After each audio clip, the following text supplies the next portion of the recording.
Hello, and welcome back to Stories That Shaped Her. On today's guest is a powerhouse of reinvention. She went from studying environmental studies in college to opening and owning a thriving CrossFit gym to become a building owner, a landlord, a tech entrepreneur, and now the CEO of that said company. I'd like to introduce you to Kaleda Alfonso. Thank you. Afonso. I did it. Afonso. I stuck that L in there. It's Afonso. Brand new name. Afonso. Yeah, it's a new Yes. name, new look. Yeah. You make me sound way cooler than I've ever heard before. So I should just hang out with you more often because that sounded really cool. You are cool, though. I mean, my gosh. I don't know how many years we go back. At least 2015, I, 2013. yeah, it might be 2013. I actually have to look, but yeah, Yeah. it's I knew you before I had my gym. Yes. Just before. Yes. Yeah. Yes, absolutely. Um, so I just want to dive into your background. So can you share what drew you to study environmental studies in college? It was an easy program to get into. I liked the environment. Honestly, like I was one of those people who just was like a little lost, didn't really know what she wanted to do. So, I knew I liked dirt and I liked a little bit of science. But I had no like yeah, I liked geography and travel and that kind of thing. I was like, well, I'll just do this, and not really realizing that it was going to be like, here's a map making course and a statistics class and like all these other things. But yeah, honestly, it was not a well thought out plan. I can't imagine. I mean, I can't imagine. I went to college for a semester. But back then, like, I don't know, I wanted to save the world. So I imagine you were probably the same way. Did Yeah, you it's like, yeah. let's recycle more, like let's like there's real problems in the environment, and I thought that I was probably going to make a difference, but going into my cartography class, I was like, is this really is this really what I want to do? But yeah. So what was the pivot from that? And you graduated and you got a job in agriculture. Um, where was the pivot to, I want to open a CrossFit gym? Well, so I found CrossFit in 2020. My dad passed away in February of 2020, and I was like a pretty mad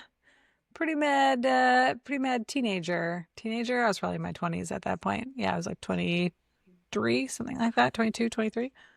Or no, a little younger because I started my gym when I was 22 or 23. But yeah, yeah, so I was pretty mad kid, trying to like figure out what to do with those feelings. And somehow, some way, like I actually found like CrossFit, I think on like CrossFit.com, and started like doing those workouts in my bedroom on a co-op job in like not necessarily northern Ontario, but more north of where I am now. And then when I got back to the University of Waterloo, I found a CrossFit gym and started doing that. And so I completely fell in love with it. So my first job out of university, it was all I could talk about. I was getting my CrossFit level one. And then eventually the town that I had moved to, it had no gym. And so I was like, well, why don't I just like do this on the side? And I had some people like asking me like, oh, can I train in your garage and that kind of thing. So I ended up training like close to 20 people out of my garage in the morning and at night, before and after like my real job, which was very physically exhausting because it was in agriculture. And like, yeah, it was just, I made the pivot over time because I realized like, I don't like my job. I don't like this field that I'm in, but I like this other thing. So yeah, that's kind of where it came from. Wow. So well, I know your start, but So you were training 20 people. Were you training them or were you working out together? No, I was their coach. I was never working out with them. Yeah. So I also had to find a time to train on my own as well, which was pretty challenging. But yeah, 20 people out of my garage collecting payments on Excel spreadsheets and cash. The way most of us start when we start a gym or a business at all. So Yeah. yeah. Wow. So now that was like early on. When did you decide like I'm quitting my agriculture job and I am opening my own gym? Um, so I had like a pretty bad like year at the agricultural job that I had had. Like I'd switched from one company to another, got a new job, and it was like just realizing that this this career that I had gotten into that I thought was like going to make a difference was really just sales, right? It was really just sales, and I came in as a new sales rep, the only female sales rep, um, the only female in the field. Like most of the females were like secretaries at the office. I was the only female who was like actually in the field, um, and like for that company. And then I was not given a client list. Like I was given like a bullshit list, and I was expected to go basically knock on doors and compete on price with the 5 other companies that were also selling the same exact products. And I was like, this is not fun. These farmers that I'm talking to, they really just want me to like drive in their driveway every week and talk to them. Like they're never going to buy anything from me. And I was like, this is a joke. So I had already started this thing out of my garage. Um, and I was like, if I could just find a building, and then if I could just like, you know, get 5 personal training clients, like that would replace my income, like that would be all I need. So I started doing this math. And of course I met one of our mutual friends, Chris Cooper, and he really helped me with that. He was like helping me with the math, and was like, well, like you don't make that much money right now. So like if you just get 5 clients, like you can replace them and then you can quit. You can quit your job. And I was like, oh, that's smart. Never thought of it like that.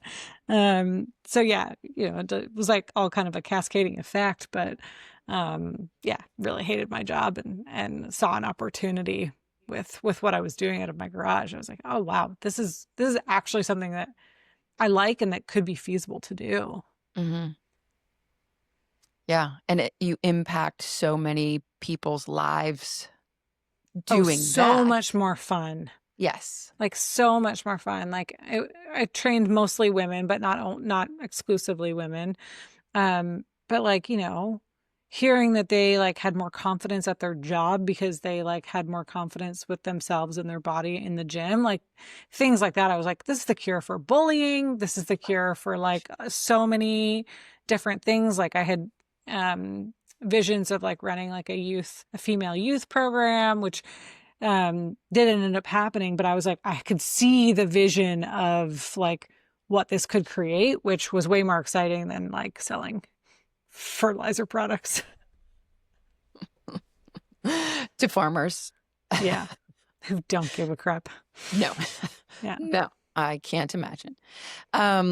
So you took the gym from 20 people in your garage to you found a building. Now you ended up buying that building later on, but not in the beginning. How long was it No, I before bought you it bought? right in the Oh, you beginning. did. Yes. Okay. Yeah. So I was in a pretty small town, right? Like in a town of like less than 3,000 people. It's still less than 3,000 people. Um, so like the options were limited. So just so happened that I trained a real estate agent, and so she was looking for a building for me. We looked at a few that were like leasable that we were just like, I don't think this is going to work. It's either too big or too small. And then finally we found this like cinder block building right in the middle of town. Um, in a bit more of an industrial area, but still in the middle of town. So it's like very easy to get to, and it was visible and that kind of thing. And the only option was to buy it. Like there was no option to lease Oh, it. okay. So that was the only option. And luckily, like it was pretty not phenomenal, right? So I could get it for a deal, but it did cost quite a bit of money to get it up and running. And then of course, ran into many issues in the first opening week. But like, yeah, there was really no option. So it was like, you either buy it or you don't get it. Yeah. How old were you then? I think I was like 23 when I did all that. Wow. Yeah. Wow. And so you were living on your own. Did you own your own home? I did. I had a partner at the time, and we had bought a house together. My non-negotiables when we bought that house was just like, it needs to have a garage. It needs to have a fairly large garage because I knew that like I wanted to train out of it because there was no gym in town.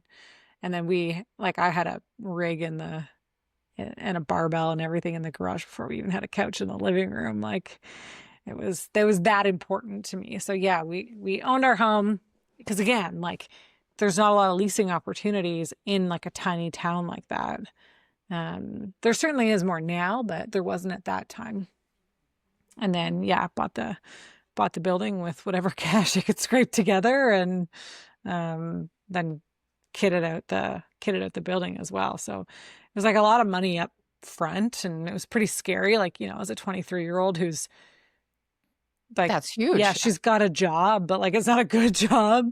I make like, an extra 10K maybe from the gym that's in my garage right now. Like, so yeah, you just have to kind of bite the bullet and take it and hope that it's going to work. Right.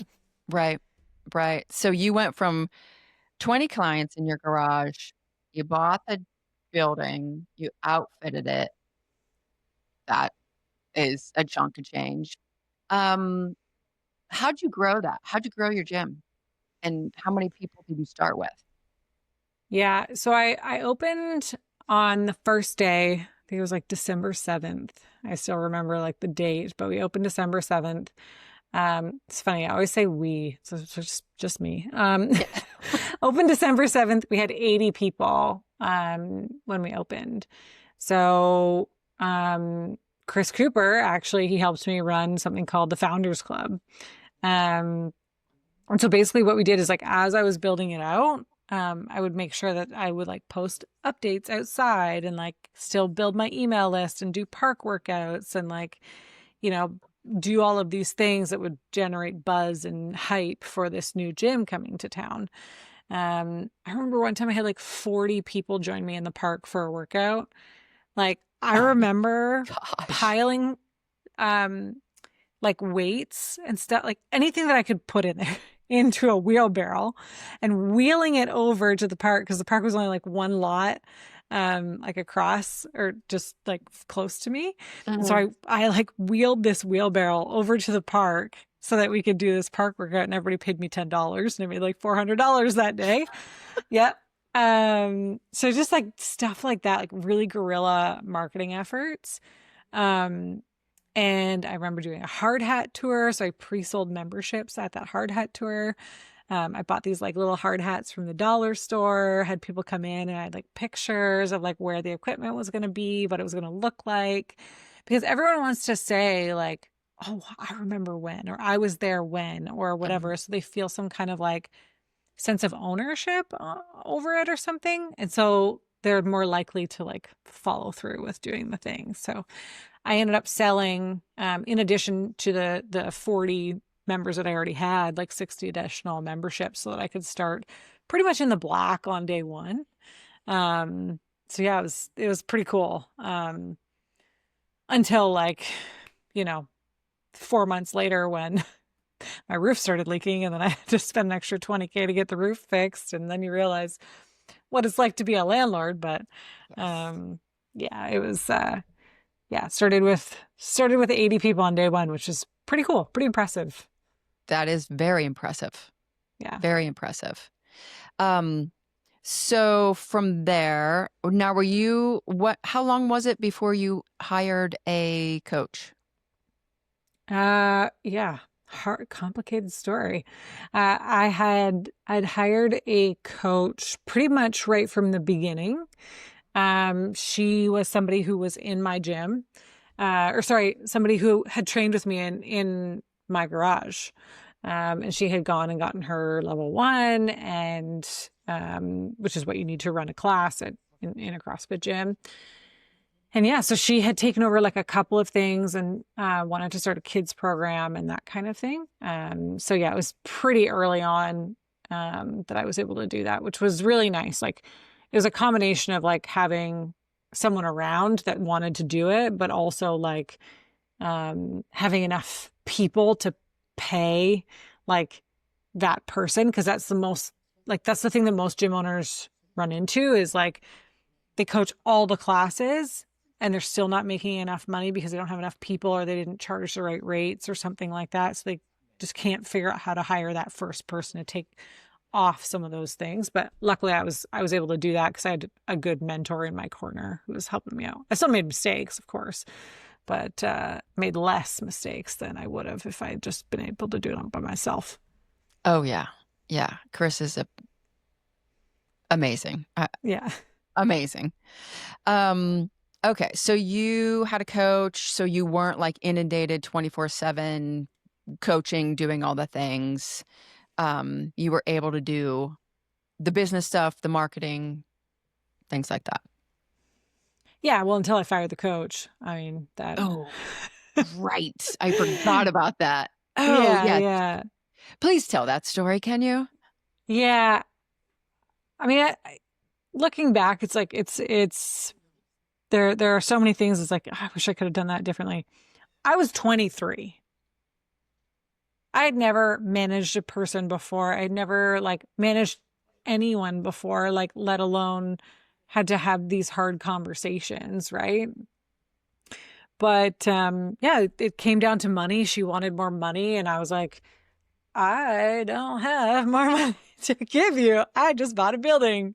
I'm 23. I quit my job.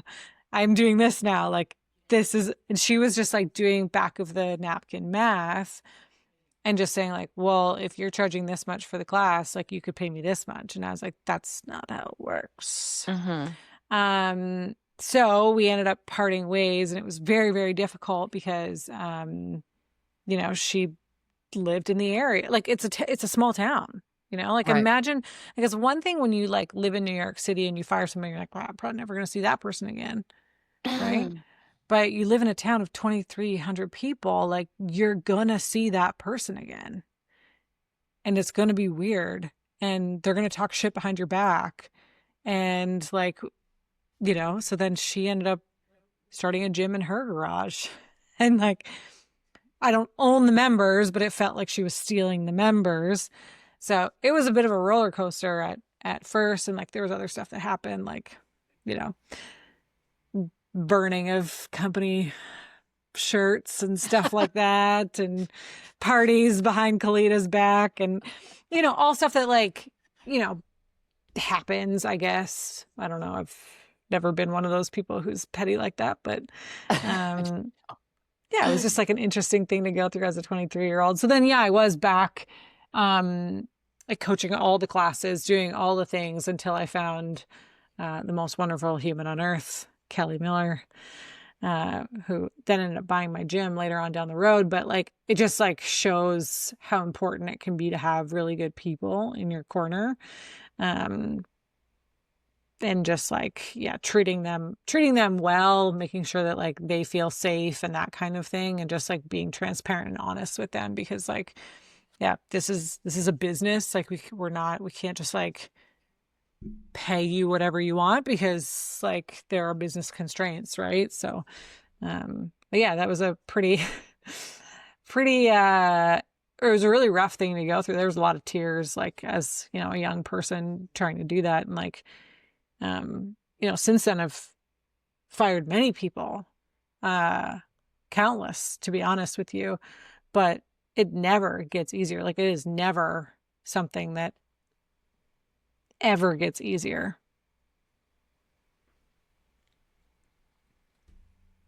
Yeah. It's okay. Yeah. Um, yeah, that is. I mean, I open mind. I was somewhere in my 40s, but I can't even imagine being 23 and dealing with all of that. That's super stressful. I mean, it's super stressful no matter what, but being a green 23-year-old is I adds had to the never even mix. been fired from a job myself. So I was like, I don't even know how this goes. Like, thank goodness I had Coop because like he was like, all right, this is what you're gonna say, this is how you're gonna do it. And then he's like, then you're gonna call me right after. And I was like, thank God. And I was like, Right. don't cry, don't cry, don't cry, don't cry. Yes. Yeah. How'd that work for you? Yeah. Yeah. Ha, ha, yeah. You good? Okay. Bye. Yeah. I'm good. Yeah. So you got Kelly Miller, who is an amazing person. How long was it before you sold it to Kelly? So in total, I had the gym for 7 years, and I think I was in the building for 5. So yeah, it must have been 4 years because she came in probably around the 1 year mark. Maybe even a little sooner, but yeah. So she came in around the 1 year mark. We worked together very, very closely most of that time. But in the last 2 years of owning the gym, like I was barely there. Like I took like 6 weeks and went to Portugal. I like blew up my own entire life and like got out of the relationship that I was in and sold my house. Like I did like a whole bunch of stuff that, while that was going on. But yeah, I my special skill, I guess you can call it, is that I really like writing process. And so because I was able to do that so well, like she was set up fairly well, not perfectly, like I still miss things, but fairly well in terms of operations and that kind of thing. But her and I did build a team. Like we had, I think at one time we had like 8 staff or something like that. Of course, most of them part-time, but yeah, Kelly was always full-time and then try to get a few more part-time people in. You can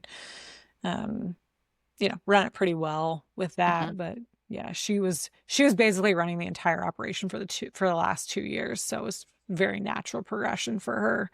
And when I asked her, I remember I was actually thinking about this the other day. Like I remember going in and sitting on the couch with her, and I was like, I need to have a conversation with you and whatever. And I remember saying like, do you want to buy my gym? And I just like started crying. And she was like, well, I wondered when you were going to ask. Like it was like so natural for her. And I thought she was going to be shocked. And she was like, I knew this was coming. Like I wondered when you would ask. So, Yeah. And was she like a hell yes, I want to buy your oh gym? yeah. Yeah. Yeah.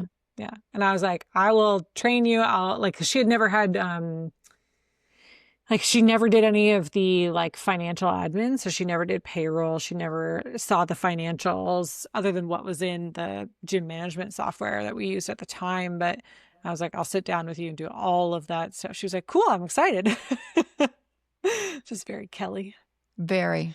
She's an Yeah. amazing person. Yeah. So at that point, you wanted to sell the gym to do what?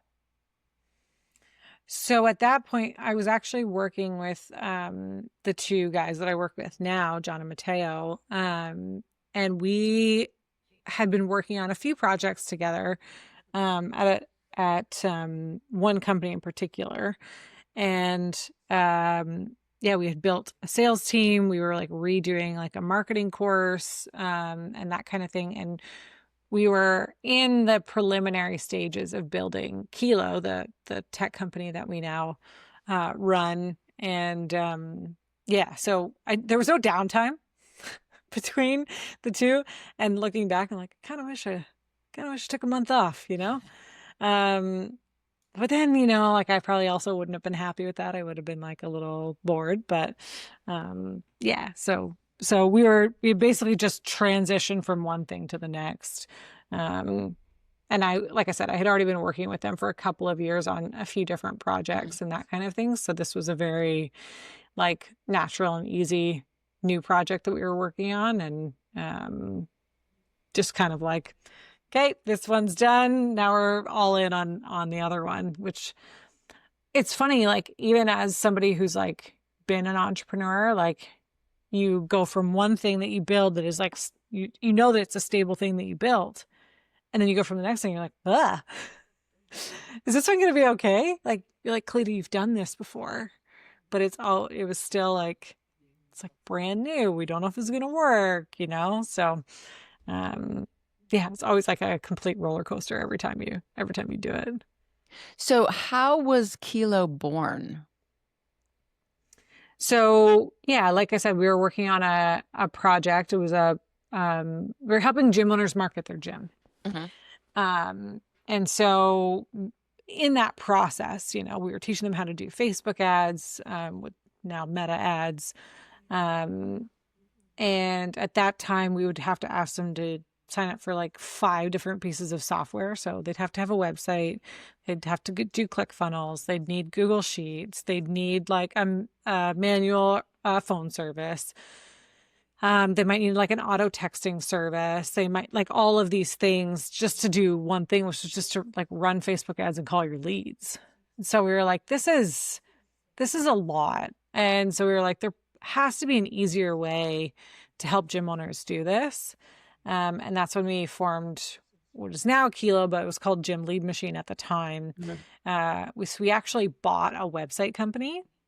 And then we plugged in a marketing automation software to it. And we were the first ones in the gym industry to do that. So it's fun now actually training new sales reps and that kind of thing. And just telling them like, we're the OGs in the space. Like before we even started the company, we had tested our automations and the flows and that kind of thing on thousands of gym owners. So like we know that it works. It was just a matter of telling people like, you need this and why do you need it? And then selling it to them. So. Yeah, it is absolutely amazing. It's amazing. I was almost, well, I wasn't almost, I was jealous that I did not have that when I owned the gym. Because I mean, I say that every day, Tammy, like, and you probably saw, like you helped us out a little bit in the early days. And like all of us were like, shit, imagine how much more successful we could have been with this. Like, I can't believe that. No, like, but you know, you live and learn and technology evolves, and thank God, because now these gym owners are just set up like way better. And they're able to be more successful faster. And like, it's just like so amazing for them. It is amazing. And I'm sure, how many clients do you have now? We're rounding on 1,300. Oh, wow. Clients. Yeah. Oh, wow. Yeah. Yeah, you have come a ways since I worked for you. Yeah. We have like exponential amount of employees too. It's like pretty wild.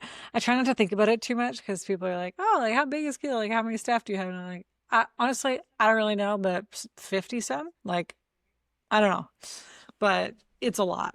It's a lot. Like we have middle management. We have, it's wild. Yeah, it's wild. 50 employees. Plus, yeah. Mm-hmm. Really? Yeah. Wow. Because I think when I was there, we had like 10. Yeah. I didn't want to own a company this big. Yeah.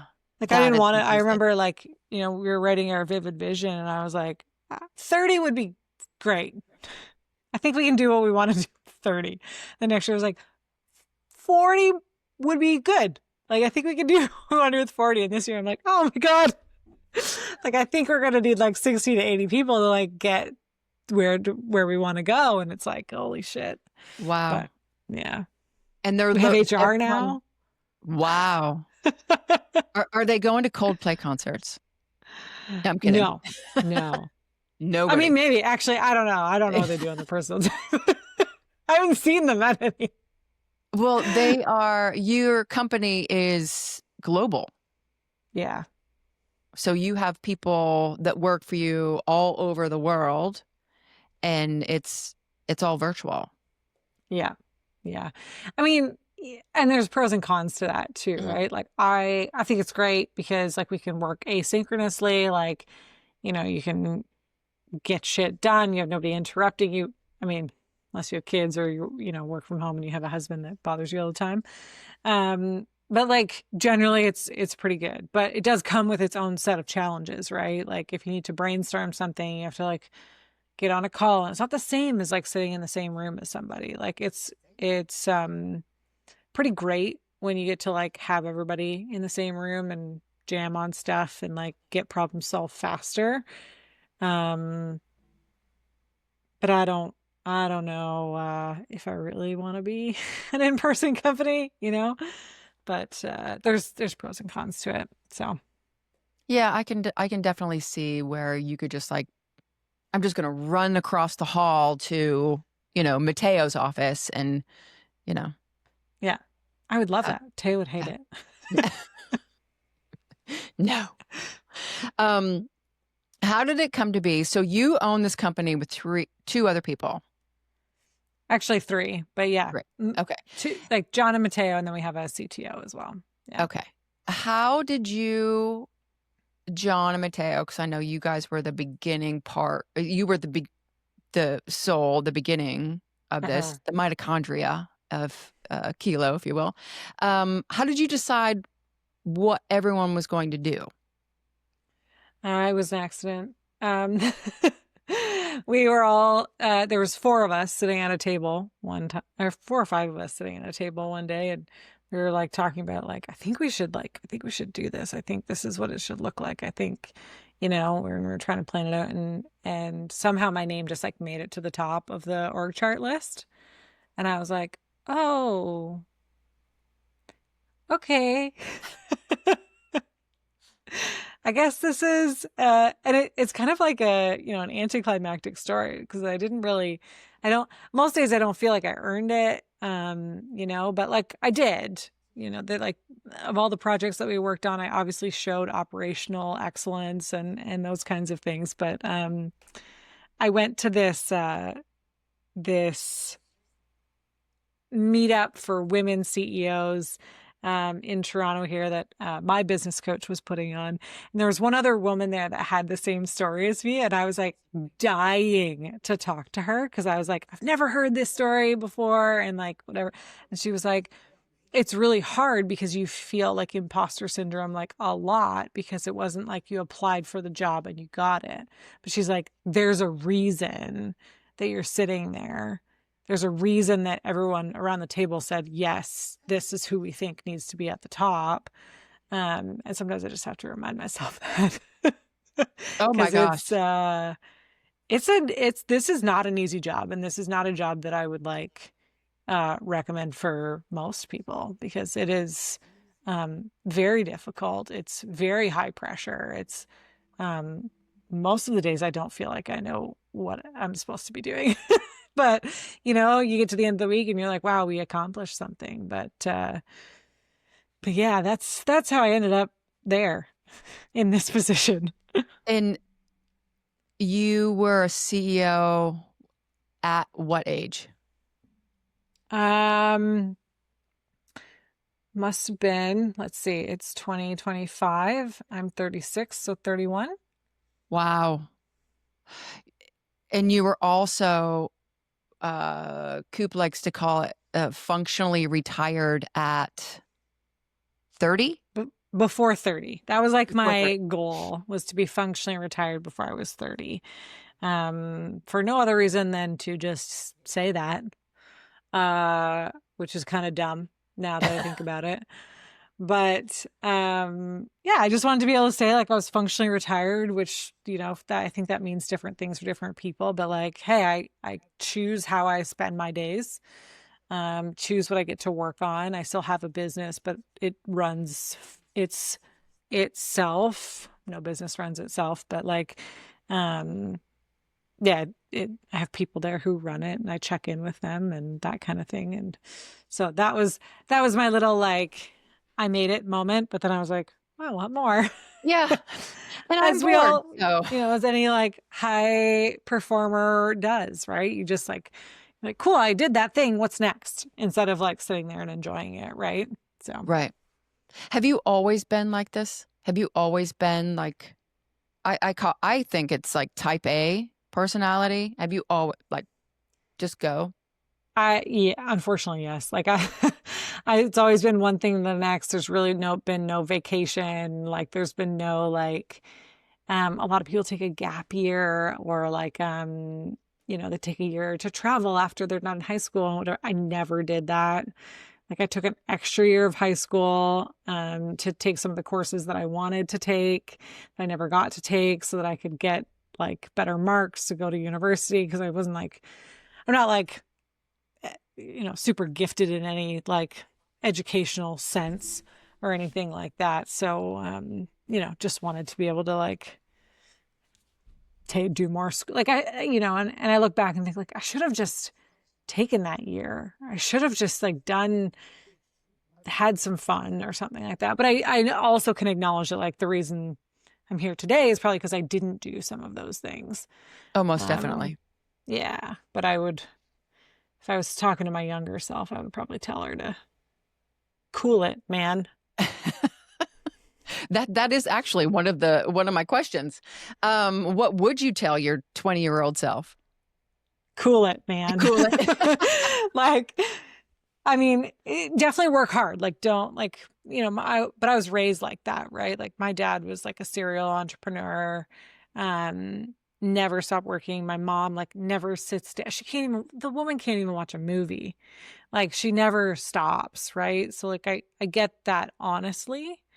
Um, but now that I'm married with somebody who doesn't take work quite as seriously as I do, I realize that like it's a little detrimental. Like it can be, you're missing out on a little bit of your life if that's all you care about. Like if I wasn't married or seeing somebody, like I would work from the time I got home from the gym right until the time I went to bed. Like there's always going to be that much work.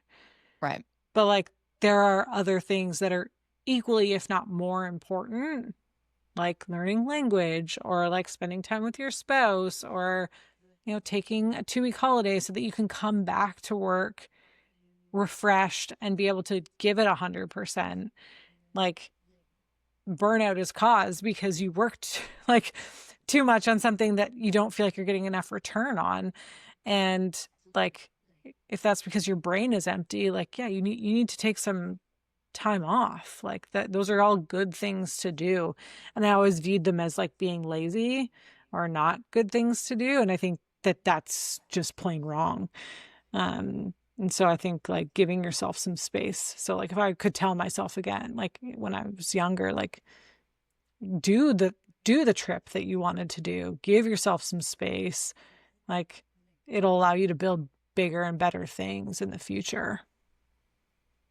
Now, when I worked for you, and I think you still do this, but you would kind of just pick up and go to Portugal for 6 weeks, or you were in Costa Rica Mm-hmm. for, I don't know, a month, 6 weeks, 2 Yeah, months. probably 6 weeks. I got my heart broken, so I went to Uh, to Costa Rica. uh, but you were able to balance that, with working, and you learned how to surf when you were there. And I mean, do you feel that that was kind of a way to feed the need of travel without really taking a vacation? Yeah, yes, I do. Like, I think that there's like getting a change of scenery is also like incredibly, like it helps your creative process a lot. For some reason, there's probably some science around it, but like, staying in your office at home for weeks on end, like, and then like one day you go to a coffee shop and you're just like, oh my God, I got so much done. It's like, yeah, change of environment is like really incredible, right? Um, do I think that I got the same amount of work done when I was like, so I was living in like this sort of like shared house in Costa Rica where there was other people that were working like just as hard as I was. But then, we would plan weekend trips and like do that kind of stuff. So do I think I worked as hard as I would have if I was at home? Probably not. But I had way more fun and was able to, like, I was basically forced to take time away from work because like they all had dinner plans at 6. And if I wanted to be included, like I have to go, right? So it forced me to like have those separation of boundaries with work, which I think helped a lot. So yeah, I think doing those things like was kind of like a forcing function for sure. Is like, yeah, it wasn't a full vacation, but it like forced me to be done work at 5, you know? Right. Which I can imagine with a global company, it's difficult Mm-hmm. because you're not all like, oh, hey, it's 5 o'clock on Friday. Peace out, and you have Yeah. people in India, working for you, and Yeah. it's not 5 o'clock Yeah. then. Exactly.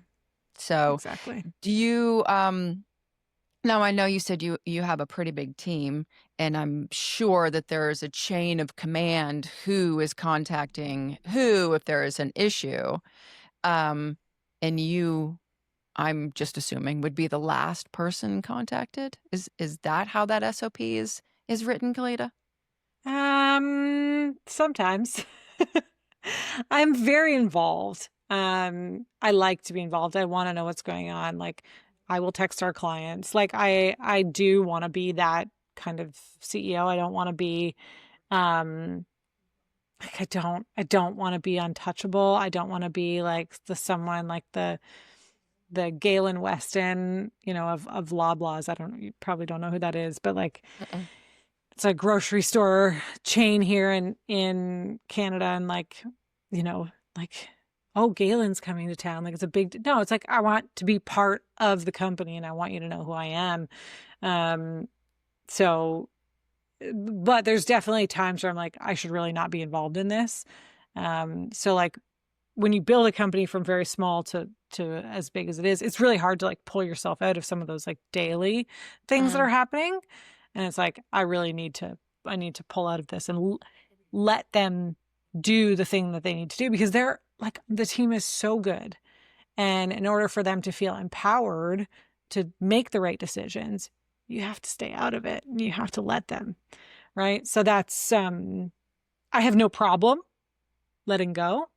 Like I have no problem like delegating and that kind of thing, but it's tough when they like bring me into it and I have to really just be like, you're smart enough to make this decision and I will support you in the decision that you make. Even if you get it wrong, I'll support you and figure out what steps we need to make in order for you to get it right next time. But like, you have to be able to own it. Otherwise, you're always going to come to me or you're always going to come to your manager. So, Right. but yeah, I still get involved in the day to day. But there's definitely less of that now. Yeah.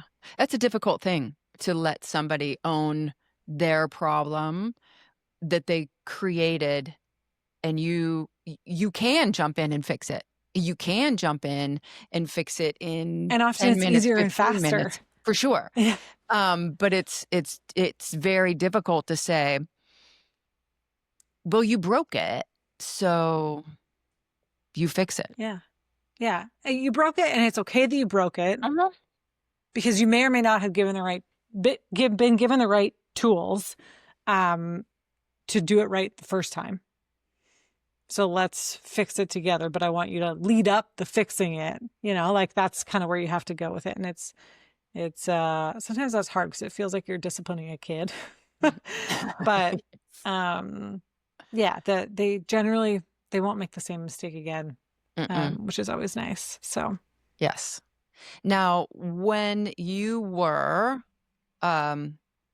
when you were just graduating from college, did you even remotely see you now? Did you have any idea this is where you were going to go? No, I still don't think that I am here. Like, sometimes people will be like, "Oh, what do you do?" And I'm like, "I run like a really small like tech company." And it's like, "No, you don't. Liar. You don't know anything about technology." Um, but yeah, it's like it's wild. It's really wild. Like, no, I would have never saw myself here. Um, it just, one thing led to another. Like you can see it when it's happening and you're like, oh, that might be kind of cool. Or, oh, that, but like, graduating university and like seeing, you know, engineers graduate from their degrees, it's like, that's no way, you know? And now I have them working for me. Yeah. It's like crazy, right? Like it's insane. But yeah, no, I would have never, this was never on my radar. Yeah, I look at you from when we were in Park City, meeting Coop for the first time, working out, just eating up as much information that we can to make our gyms grow, or you just starting yours. And to see you today is crazy amazing. It's just Thank crazy you. amazing. I I think love one of it. the things though is like putting yourself in uncomfortable situations. Cause like I remember like that first interaction, that first like place that we met in Park City, like I was the only one there who didn't actually own a gym. Mhm. And I got there and I was like, I don't belong here. This is wrong. What have I done? Like, it was wild. And then, like continuing to like put myself in uncomfortable situations. Like I remember the way I got hooked up with John and Mateo was I got a job as a mentor for Two Brain Business. And I asked Coop, like, give me your list of all the people that you've had calls with in the last little while and let me call them. And then we started a sales team. Like Yeah. I would Yeah. have never thought, like I got Wonderful. out of out of agricultural sales. Right. And then I was like, well, I guess I'm going back in, like, but it was just cause like I wanted something and I wanted to like continue to grow things and just continue to put myself in those uncomfortable situations. I think was like, that's kind of the key to a lot of things. I also like, I'm really, I know that there's like so much like power in the word no. And yes, people should say no, especially women when you're overwhelmed, but like, I don't, not good at using that vocabulary. So when I see opportunity, I say yes, I take it, I go for it. I've gotten better at saying no recently to things that like don't make sense, but yeah, I'm kind of a yes girl. Yeah. But you're not, you are, but it's a hell yes. Yeah. It's either a hell yes or a hell no. It's not that you're like, oh yeah, I'll do that. Oh yeah, I'll do that. Oh yeah, I'll do that. It Yeah. is no. It's a hell Yeah. yes. Yeah. Do you feel that you said your dad was a serial entrepreneur? Do you feel that you got your drive from him? I think I got it from both of them, but like definitely seeing like my dad do all of the things. Like there were only like 2 vacations that we took every year. One was a week long, one was 2 days long. Like that was just normal in my family. Um, so yeah, like, and I remember the last project that he worked on, he brought me into it and we were really like working on it together, where I could really see like how you build things and that kind of thing. So yeah, I definitely think that I got a lot of it from him, but I got my like sort of Jack Russellness from my mother, where it's just like once you get an idea in your head, you like cannot let it go. And you will just like go, go, go until the end. So I think I definitely a combination of both of them. But I will say I'm a lot better at sitting on the couch and watching a movie than either of them. Um, Now what did your dad do? What was that Oh gosh. project? So he was a truck driver for a while, but he owned his own trucks and fleet. And so he started as a truck driver and he was like, oh, I see how this could make me even more money. And so then he would have his own fleet of trucks that he would like have drivers for and that kind of thing. I'm sure there were other projects that he worked on that I don't even know about, but then he was asked to take over the family farm, which was a corporation. It was a fairly large farm. So then he was always like just innovating on stuff constantly, right? So he was like one of the first people in the area to do hormone antibiotic free beef. And so like he was a guy who would like see an opportunity in a market and just go for it. Sometimes it didn't work. Like I remember there was one time when he was like, we're gonna grow this special kind of bean. And then it like completely flopped. And he was like, okay, well, wasted that, thousands of dollars on those things. Guess we'll try something else. And then the last project that he worked on was building a chicken barn, which was a hormone and antibiotic free market for that. And he was very, very early in that. Mm-hmm. And then, just like helping him with that. And then he passed away after it was all like set up and everything. And then my mom has since taken it over, which has been amazing to watch because she's one of the only females who is in that niche market in our area. And it's been very difficult for her, but she's just been like, I can do this and I'm just as good as you. And she's built a second barn and is in like, just really involved in how, like the operations and, like the market and that kind of thing. So yeah, together they were pretty powerful. Yeah, I was just gonna say a force Yeah. for sure. Yeah. Um, and I know you were close with your dad, but do you feel him? Do you feel him watching you? Yeah, sometimes like I definitely think that he has steered me in the right direction because like you're gonna make me cry. But like I've met an amazing husband that like had I continued on the path that like I was on when I had my gym, I would not be as happy as I am today. So like I definitely think that there's stuff that has led up to this that he has definitely influenced me on. Yeah. I Yeah. feel I I I feel that. I mean, even throughout just knowing you and the gym and different things that have happened, um, you have that angel on your shoulder and it's your pup. Yeah. It's definitely your pup. Yeah. He's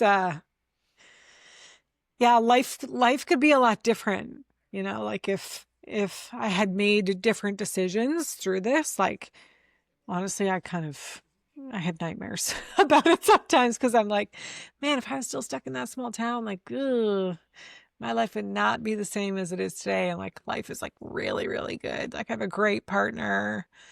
We live in the city, which I always wanted to live in the city, but I just like, how am I going to live in the city? I'm from tiny town, like who does that?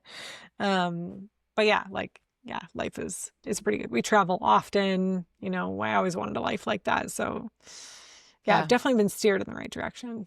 Yeah, most definitely. And you are 8 months pregnant?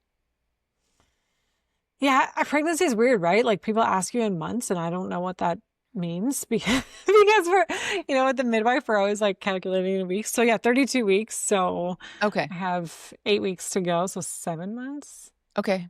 Yep. Pregnancy is 9 months. Is that how it works? Yeah. I don't know. For We're most, yeah. chilling. We're chilling over here. We have no idea. Oh, that's awesome. Yeah. So, how do you see and I know that we just had this discussion beforehand and you're kind of like it's going to be what it is. But how do you see you managing mom, the CEO, and family life? Yeah, I don't know. We're gonna figure it out. But I don't know. I think like, balance is a myth. I don't think balance is real. I think but priority is. So you just have to like figure out when and where you prioritize, right? Like I said earlier, like luckily I have like an amazing husband who, we role share and those kinds of things. In fact, I don't I don't cook a lot. I don't look after the house a lot. Like I am truly pretty spoiled. Um, so I imagine the role sharing will continue and that kind of thing. So it should be more manageable and hired help. We are going to hire help. So Yes. Yes. that is have to be managed. But like I said earlier, like it because I have a partner who forces me to like, even at like 5:30, he's like, can I have my life now? Like, so he forces me to like, fit my work in between a certain amount of hours. And like, girl, it's still going to be there tomorrow. Like, whatever you don't get done today, like, it will definitely still be there tomorrow. Right. So, and like, even if you do get it done, there's going to be more tomorrow. So, like, you just have to accept the fact that, like, yeah, you're not going to get everything done in a day, and like, that's okay. So I've kind of like preemptively made sure that like the way that my days look and the way that my life looks should look very similar when baby comes, even though I know that's like not 100% true, but yeah, we'll figure it out as we go. But like having a supportive partner like makes me feel way better about it than I would have otherwise. Oh, most definitely. You are definitely blessed to Yeah. have a wonderful husband. Definitely. Yeah. Makes life so much easier. Oh, he reminds me every day. Don't you worry. Like, honey, I got you. Yeah. Where do you see Kilo? Where do you see yourself in 10 years, 20 years? Where are we going here, Kaleda? Oh my God. Like, people, I know that people think that far ahead. I don't. Like 10 years, like I'll be 46, I guess. I know that we want to move. Like we don't want to live in Canada forever. So I know that we want to move to possibly Europe at some point. But that's probably not happening anytime soon. Probably still doing the CEO thing, or COO or something like that, like whether it's for a different company or for Kilo, like we'll just see how it goes. But I definitely I'm loving what we're doing right now. And we're just like, we're not even close to the potential that we have.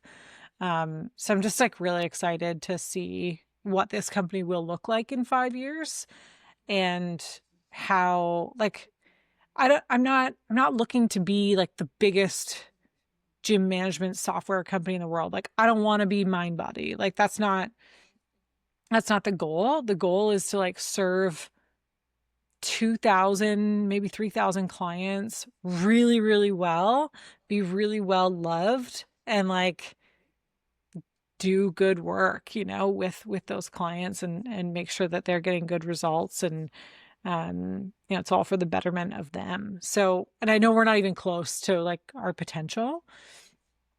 So I think there's just like a lot of work to do still with Kilo. And I'm just excited to see how it grows and how much better it gets. Cause surprisingly, like it's really good already.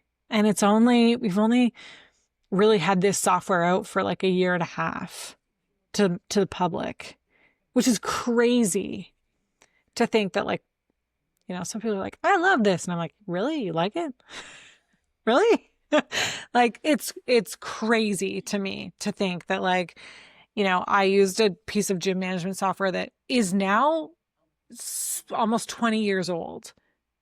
And Wow. I didn't even like it then. No. When I used it. Right. And like, we're only a year and a half and like people like it. And it's just like, wow, if they like it now, I can't wait to see how much they're going to like it in 2 years or in 3 years or in 5 years.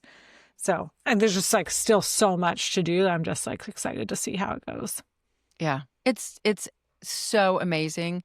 And for the short amount of time that I did work on your team so many years ago, the love that everyone has for this product, for the product that you put out, for just every piece and every part of Kilo has been put together with love, with the idea of I can help you be the best version of you. Mm-hmm. It's amazing. I love that team, and I miss them a lot. Yeah. Yeah. Well, they miss you too. So you ever want to come back, I'm in you like say the twins. word. I will definitely. I really appreciate you jumping on a call on my podcast. I Yeah, of appreciate course. that so much. I think your story is amazing. You are amazing. And I cannot wait for the baby, one, because it's going to be gorgeous. And two, to see where you do go. Where Thank do you you. end up in 5, 10, 15 years?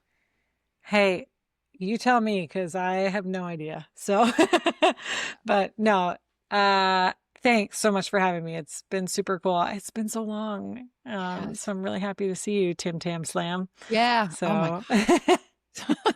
The best. All right, Kaleda, thank you so much. And I will be watching. thanks.